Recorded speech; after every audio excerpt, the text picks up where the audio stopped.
Edjou et your music.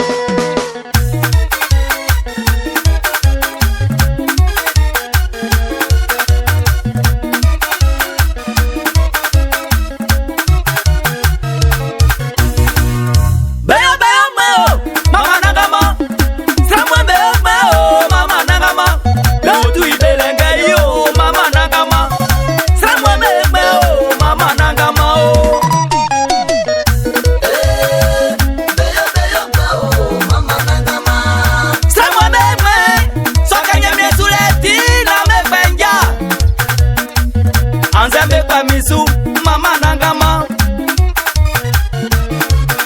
yama nyamye bre yirimio bae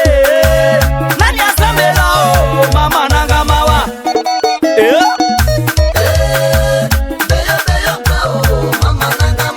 se walu andrane sasu meme ibamie sangei obie foi saya kila na fama kusu sati masuo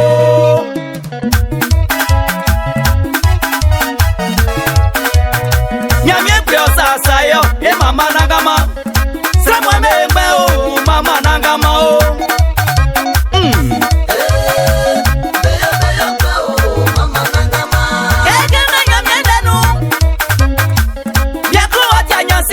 anyasi ngadumano nyabyanti metiao Edjou et your music. Jésus dima nyabyanti jwejwe Blenga monya byangwa dia kunjwe parisien be usaka moya yori ajojyo ima Jésus yori njojyo parisien be serika tumanga iliana boku sekanyori jwejwe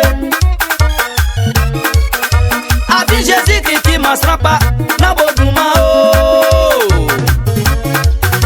bakunya bien serika satia srapai Jésus Christ du manoa ichama mwase o ngama ulifwe ilianka o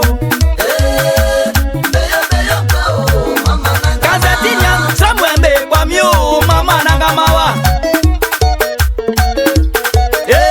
meyi mi bro mama nangama o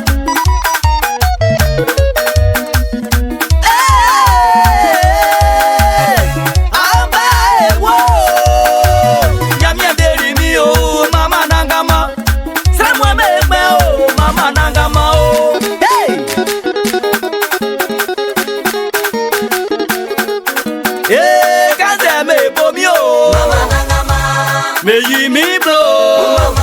kanza ti mo supo mi abiewo me mi sari sramu me kwa mi o kanza ti o be kiki mi wo mama nangama meyo vio meme yo meyo vio meme yo meyo vio bye Edjou et your music. mama nangama o hey nyamya mama nangama jwe suba bai mama le benga manya medeli me uma kasana mama nyamya suba bai sa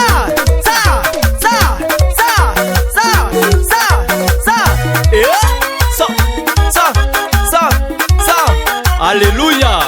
mama manenyo Israël nyamya